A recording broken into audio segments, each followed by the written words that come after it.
Mi esposo llevó a su amante a la cena de Navidad con mi familia, así que le preparé un regalito. Uno que nunca va a olvidar. Tienes que escuchar esta historia. Durante meses, viví con una sensación que nadie más veía, pero que me seguía como una sombra. No era un dolor estridente, de esos que desgarran el pecho y te hacen caer de rodillas. Era sutil.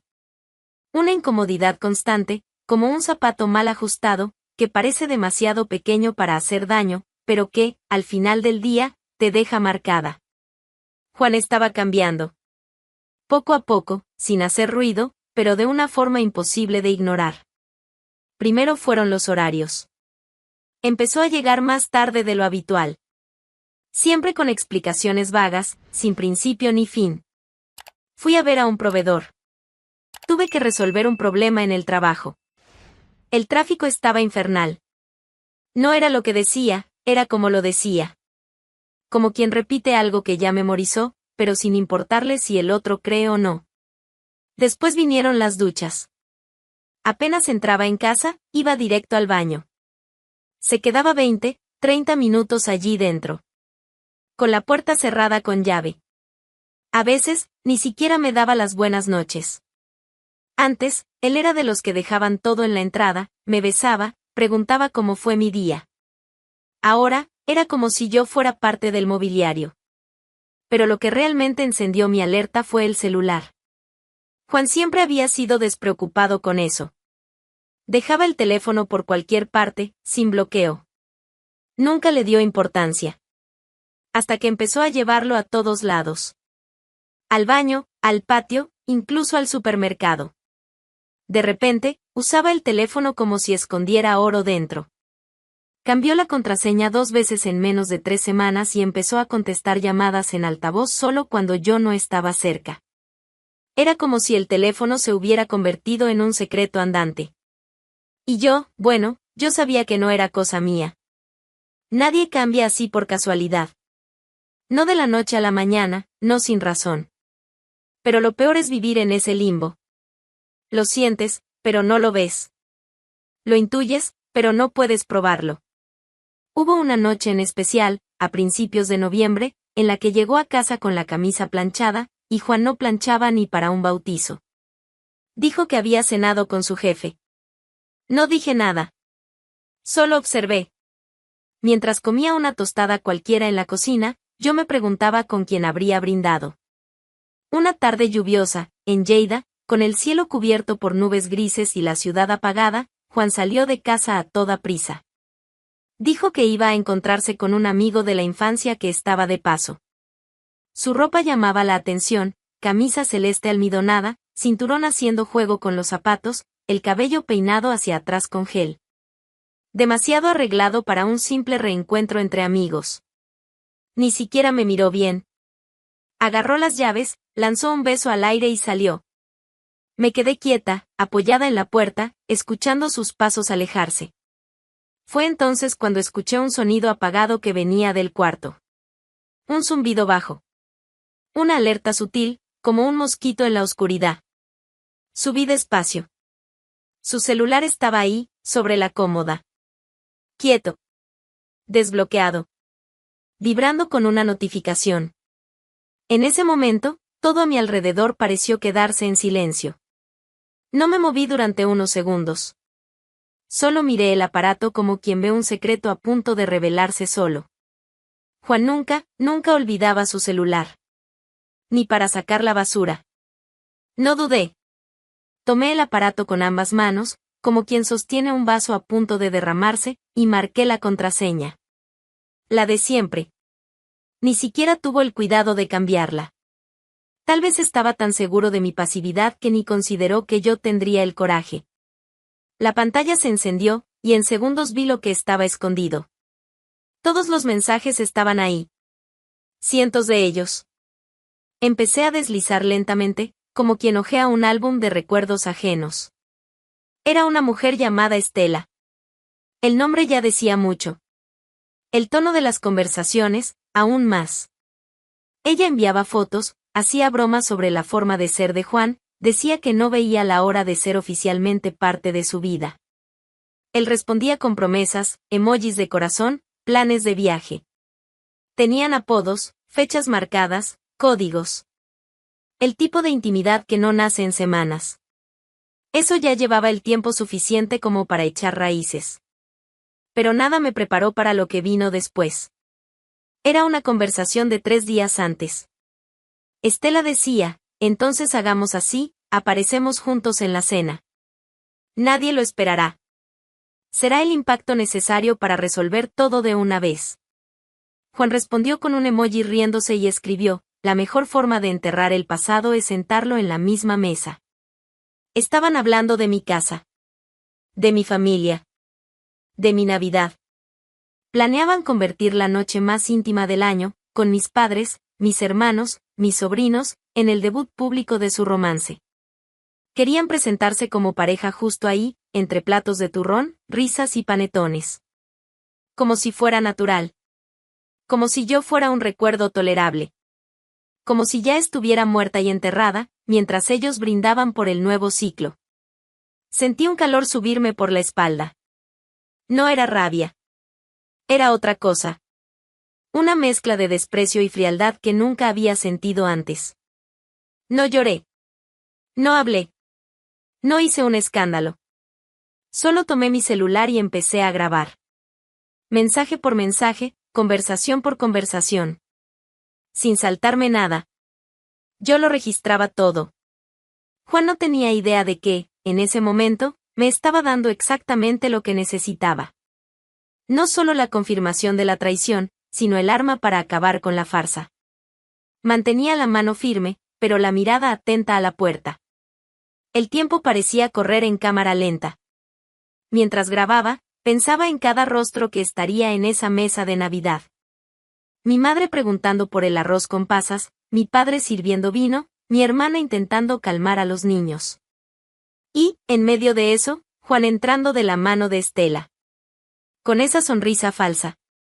¿De verdad pensaba que nadie lo notaría? Era más que traición. Era burla. Fue entonces cuando escuché la llave girar. Bajé el celular de inmediato y lo puse de nuevo en el lugar exacto de la cómoda, como si nunca se hubiera movido. El tiempo entre el sonido de la puerta abriéndose y su figura apareciendo en el pasillo fue de segundos, pero dentro de mí, pareció una eternidad. Juan entró con el rostro alerta, mirando alrededor. Cuando vio el celular fuera de la posición exacta en la que lo había dejado, frunció el ceño. Caminó hacia él, me miró con ese tono calculador. ¿Tocaste mi celular?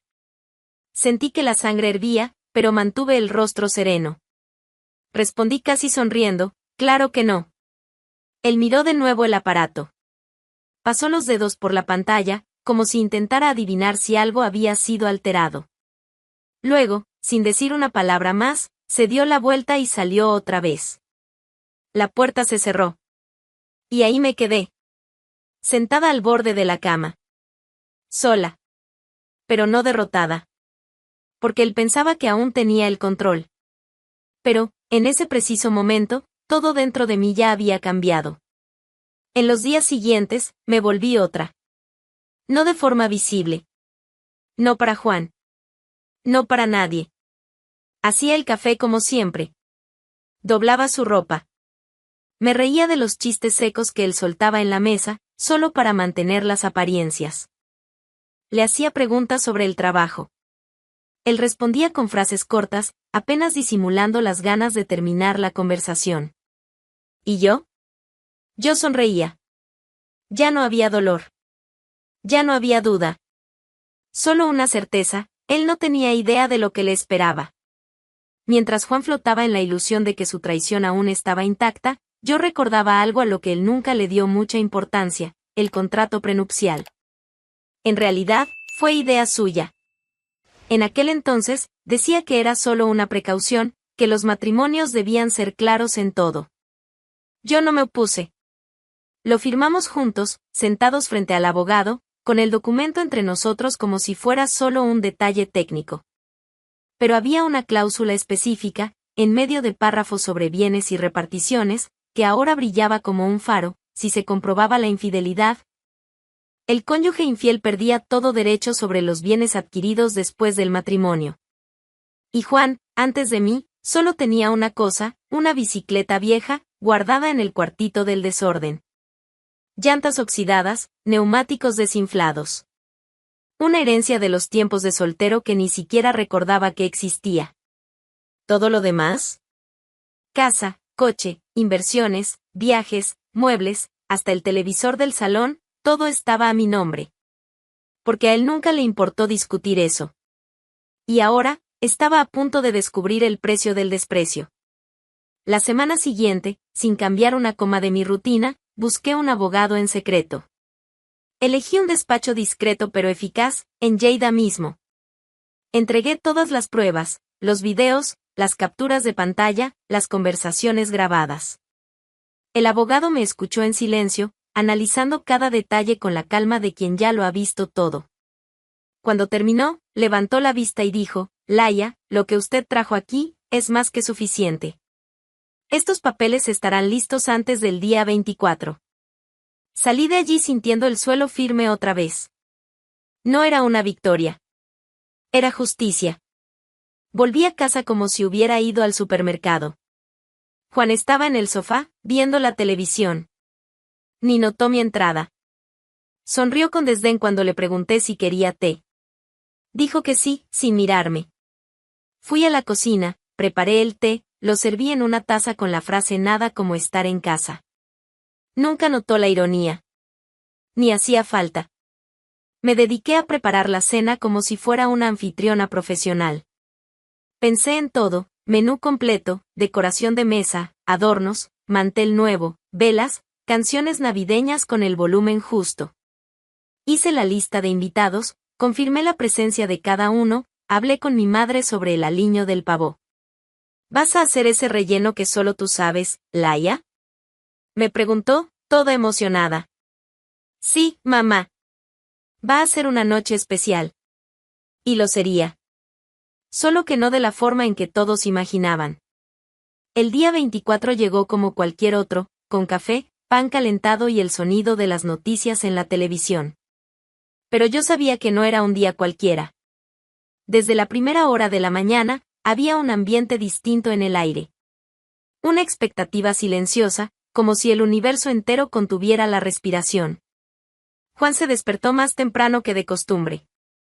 Se duchó, se afeitó con esmero, usó uno de los perfumes que solo se ponía en ocasiones muy específicas. Se vistió con cuidado. Ni siquiera intentó disimular. En la cocina, agarró una manzana y me miró. Necesito resolver unas cosas antes de la cena. Pero vuelvo a tiempo, ¿vale? Claro, Juan, respondí, con una sonrisa que él nunca logró descifrar. Salió por la puerta como si tuviera el mundo bajo control. Y yo me quedé ahí, quieta, escuchando el sonido de sus pasos desvanecerse. Sabía exactamente a dónde iba. Estela. Los dos, probablemente, ajustando el acto final. Los detalles. La hora exacta. El tono de la entrada. La cara de falsa sorpresa. Seguro ensayaron el discurso, la sonrisa, incluso la posición en la mesa. Ridículos. Esperé unos minutos. Cuando estuve segura de que ya estaba lo suficientemente lejos, fui al cuartito del fondo.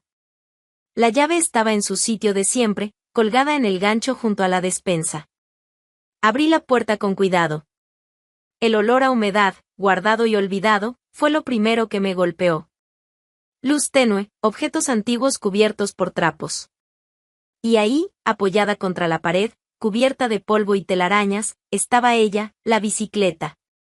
Me acerqué sin prisa. Quité el trapo con cuidado, como quien revela un secreto. Estaba oxidada, sucia, con el sillín torcido y la cadena trabada. Una reliquia de la vida de soltero de Juan, olvidada desde el segundo mes de nuestro matrimonio. Llevé un balde con agua, esponja y trapo. La limpieza fue minuciosa. Cada pedacito de eso representaba algo que él había abandonado, no solo la bicicleta, sino a sí mismo, al respeto, al compromiso. Limpié hasta los radios de las ruedas, pasé un paño seco por los puños del manillar, ajusté el asiento.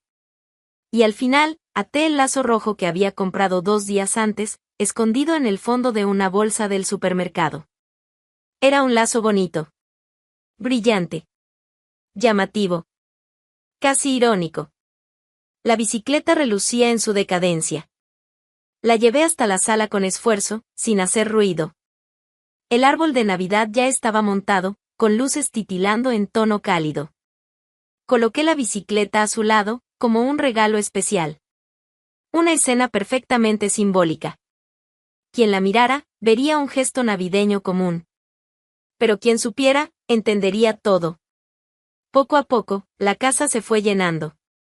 Mi madre llegó primero, trayendo una bandeja enorme con bacalao. Luego vinieron mis hermanos, cada uno con hijos, bolsas y risas fuertes. El ambiente era liviano, como siempre. El sonido de las voces mezclado con el aroma de la comida en el horno, el tintineo de copas al ser acomodadas, mi padre ajustando la radio en la estación de canciones navideñas. Laia, este árbol está precioso, dijo mi cuñada, tomando una foto con el celular. ¿Y este regalo aquí al lado? ¿Es para alguien especial? Sonreí. Sí. Muy especial. Nadie sospechaba nada. Mis gestos eran tranquilos. Caminaba por la casa revisando los detalles de la mesa, arreglando servilletas, ocupándome del vino, revisando el horno. La anfitriona perfecta. Pero por dentro, solo esperaba. La bicicleta estaba en su lugar. El lazo, intacto. Y todo, listo. La sala vibraba con el sonido de las conversaciones altas, de los cubiertos moviéndose sobre los platos, de la risa de los niños corriendo entre los adultos con panetone en las manos. La cena aún no había sido servida, pero el calor de la noche ya llenaba cada rincón de la casa. Yo circulaba entre la cocina y la sala con tranquilidad. En la mesa, el sobre descansaba en lugar destacado, entre el arreglo de velas y los servilleteros dorados. Todo en su sitio. Entonces sonó el timbre. Las miradas se dirigieron hacia la puerta con curiosidad. Mi tío se levantó, pero hice un gesto discreto. Yo misma fui a atender. Porque sabía exactamente quién era. Abrí la puerta con la misma serenidad de quien recibe a un amigo que llega tarde. Y ahí estaban ellos. Juan, con blazer oscuro y camisa planchada con esmero, usando ese perfume fuerte que siempre me daba dolor de cabeza. Llevaba el cabello peinado hacia atrás, con más gel que sentido común. A su lado, Estela, vestida como si fuera la estrella de una obra en la que solo ella había sido elegida. Rojo de pies a cuello, maquillaje cargado, una sonrisa de esquina, de esas que no combinan con la ocasión, pero sirven para alimentar el propio ego. Juan entró con pasos decididos, como si estuviera a punto de hacer un gran anuncio de gala. Llevaba a Estela con él, sujetándole la mano con firmeza, y fue directo al centro de la sala. Pidió silencio con la voz. Familia, comenzó, lo suficientemente alto como para silenciar la conversación, hoy es una noche especial. Una noche de nuevos comienzos. Quiero que todos conozcan a la mujer más maravillosa que se ha cruzado en mi camino. Ella es Estela. La miró como si estuviera presentando una escultura de museo. Inteligente, divertida, hermosa. Y sí, hizo una pausa dramática, inflando el pecho, es con ella con quien quiero pasar el resto de mi vida. La frase cayó como una piedra en medio de la mesa servida. Mi madre se quedó con la cuchara suspendida en el aire, paralizada. Mi sobrina dejó de masticar. Las sonrisas se congelaron. El sonido del hervidor en la cocina parecía más alto de lo normal. ¿Y yo? Yo simplemente me levanté. Tranquila. Di 2 pasos suaves hacia la mesa. Tomé el sobre. Caminé en línea recta hacia Juan, que aún mostraba esa sonrisa orgullosa, como si esperara aplausos o al menos una reacción de película. Le extendí el sobre. Él dudó, pero lo tomó. Qué bueno que viniste bien vestido, Juan. Te vas a ir de aquí con un vestuario a la altura del papel que elegiste. Miró el sobre con desconfianza. Comenzó a abrirlo. Aquí están los papeles del divorcio. Antes de que pudiera responder, elevé la voz, sin prisa. ¿Recuerdas la cláusula, verdad? Aquella del contrato. Donde decía que, en caso de traición, el traidor se iría sin derecho a nada de lo que fue construido durante el matrimonio. Vi sus ojos moverse, confundidos, tratando de conectar los puntos. Incliné la cabeza, como quien recuerda algo curioso, y tú, antes de casarte conmigo, solo tenías una cosa. Una bicicleta vieja. La del cuartito del fondo. Aquella que ni siquiera funcionaba bien. En ese momento, hice una señal sutil con la mano. Y entonces, desde el pasillo, apareció mi primo, con la bicicleta. Brillando de tan limpia, pero visiblemente vieja. El asiento torcido, la rueda delantera algo desalineada, el lazo rojo reluciendo con un sarcasmo casi poético. Juan la miraba sin reaccionar. Sus ojos iban del sobre al regalo. Me acerqué a él y dije, con el tono más dulce y venenoso que logré reunir, «Feliz Navidad, querido». Y sonreí. El silencio duró segundos. Pero para Juan, debieron parecer siglos. Aún sostenía el sobre en una mano, y la bicicleta, su herencia emocional, relucía junto al árbol de Navidad como una broma de mal gusto con lazo rojo. Toda la sala parecía suspendida en el aire, esperando la reacción de alguien. Y fue Estela quien rompió el hechizo. Miró la bicicleta de arriba abajo con una expresión de asco contenido. Aquella sonrisa orgullosa que la había traído hasta allí, se evaporó. Estaba inmóvil, aún con la mano entrelazada con la de Juan, pero la mirada ya estaba lejos. No voy a andar en bicicleta vieja con ningún hombre. Fue lo que dijo. En voz baja, pero lo suficientemente clara como para que todos escucharan. Luego soltó su mano como quien deja caer una bolsa de basura rota y se fue caminando rápido, sin decir nada más. El sonido de sus tacones golpeando el suelo de cerámica resonó hasta la puerta. Juan intentó detenerla. Estela, espera. Pero ella ni siquiera miró atrás. Y él se quedó allí. Solo. En medio de la sala llena. Con un documento en la mano, una bicicleta recostada en el sofá y nadie dispuesto a ofrecerle ni una copa de vino. Miró a su alrededor. Buscaba alguna expresión de apoyo, alguna reacción que salvara su dignidad en ruinas. Pero las miradas eran secas, cerradas. Gente que ya sabía que, de ahí en adelante, nada de eso era problema suyo. Mi padre se acomodó los lentes y se levantó. Voy a poner más vino en la mesa. ¿Alguien quiere? Las personas comenzaron a conversar de nuevo, lentamente. Mis hermanos llamaron a los niños de vuelta. Mi madre trajo las bandejas con bacalao. La cena siguió como debía ser, con comida abundante, música suave y la ausencia exacta de quien no merecía estar allí. Juan, al darse cuenta de que el espectáculo había terminado, salió en silencio. Llevaba el sobre bajo el brazo. La bicicleta, por supuesto, no se atrevió a dejarla atrás. Salió empujándola con la cabeza baja, mientras mi tía abría paso en el pasillo llevando el pudín. No hubo drama. Ni gritos. Ningún escándalo. Solo el cierre perfecto de un acto patético. En los días siguientes, volvió a la casa solo 2 veces, una para recoger ropa, otra para buscar un reloj antiguo que, según él, tenía valor sentimental. No hablamos. Ni una nota. Ni un mensaje. Y eso fue un alivio. El silencio, a veces, es la mayor de las respuestas. Supe después que estaba viviendo en un pequeño estudio, cerca de la estación. Solo. Sin coche, sin muebles, sin nada. Solo él y la bicicleta. Vi, meses después, una foto de él publicada por alguien en común, sentado en un banco de plaza, con el mismo abrigo de la cena, el cabello sin arreglar y esa mirada perdida de quien todavía no entendió cómo todo se le escapó de las manos. ¿Y yo? Volví a respirar con ligereza.